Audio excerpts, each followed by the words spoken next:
As farmers and gardeners, we only get one shot a year, and April is crunch time for us. It can either make or break this season. We've got a lot of things going on, but here's 5 things to avoid to make sure that you have a successful garden this year. So let's set the scene. In April, we are really in a transition period. We're moving out of winter into spring. And as a result, the days are getting longer and the soil is starting to warm up. All this is critical for starting your plants and making sure that you have a successful garden. Just because it feels warm doesn't mean your plants are ready. And that leads us into the first mistake, and that's planting too early. County comes out with an average frost guide for every place that you live in the US. And we want to kind of stick to that. Of course, we can cheat a little bit and try to get plants out earlier, but we need to have some provisions in place to make sure our plants aren't dying with a crazy frost.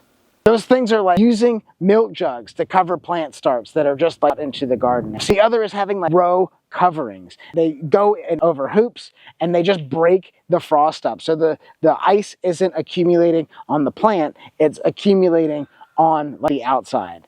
Another thing might be a hothouse or a greenhouse. You know, we start our plants in the greenhouse. A hothouse is what commercial farmers use to extend their growing season. Now it's different because there's not a heat source in the garden. We're just using the sun caught inside that greenhouse effect, right, of the row crop to add some extra temperature and keep the frost off the plants.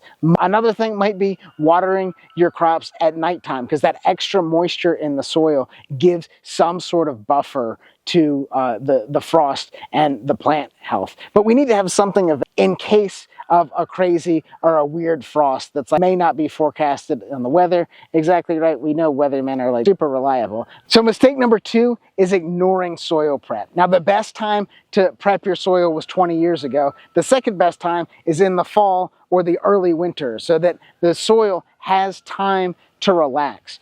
Typically, farmers with big equipment on large acreage will come and plow in the fall. That way, the winter, the freezing and the thawing can break up that soil. They'll come back and till or disc, and that gives them a good garden prep. What we like to do, additionally to that, is add compost if we're going to. We also broad fork our garden beds. You know, if you've been following this channel for any length of time, we love the broad fork because it adds all those benefits of tilling with not really as many side effects because it keeps the soil structure in line. Do your tilling, get all your garden beds correct, so that way when it's time to bring your plants out, they have an easy time going in the ground and there's not a lot of downtime with plants just sitting in, cartons before they go into the planting bed. Mistake number 3 has to do with water. Now, there are 3 options here. There's overwatering, there's underwatering, but what's more concerning than that is inconsistent watering. Putting water on the plants and saying, oh, I've forgotten to water them for a couple days, let me hose them down and really soak them. That's not what we want. I know here, we've in past years, we've had a lot of rain come in the middle of the summer, and that creates room for bottom end rot in tomatoes, or the tomatoes will split and crack because they haven't had much water. And then when they get a lot of water, they just absorb it all, and it's a stretch mark or something. The skin can't expand but so fast. It's the same with the tomato, and then it gives you that scarring and the breaking. So we really want to be concerned with our water. If we're going to put in drip irrigation, that needs to be ready to go almost immediately. If we're overhead watering, that's a little bit easier to set up, but we need to be concerned about the time that we apply water.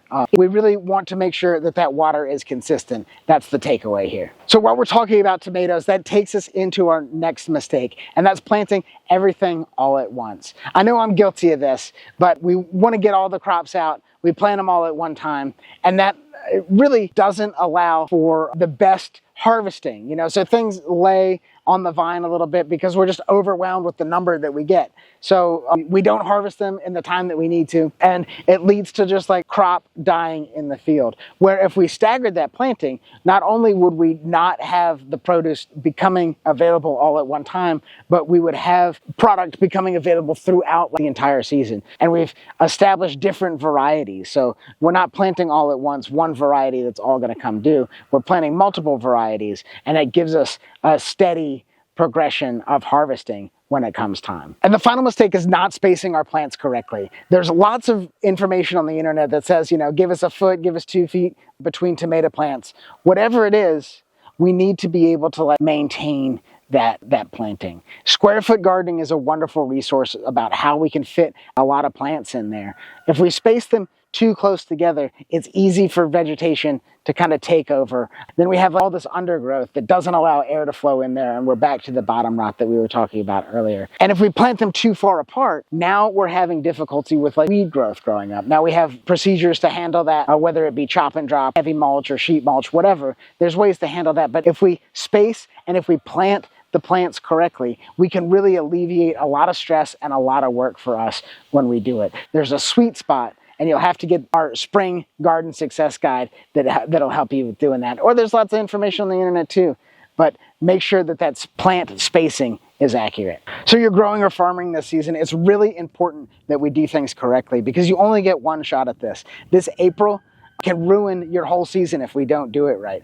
That's why we've put together a lot of free resources, because we want you to be more efficient and have more produce and more abundance coming from your garden with less work. It's all about creating the systems. So we've created our Spring Garden Success Guide. Click the link below in the description box or comment farmer, and we'll make sure that we send it straight to your inbox so you don't miss out on another growing season. This is what we're about at sustainablehomestead.com, making it more efficient and more abundant so you can get back to doing the things that you want to, spending time with your friends, spending time with your family with the highest quality produce. That's what we're about, sustainablehomestead.com.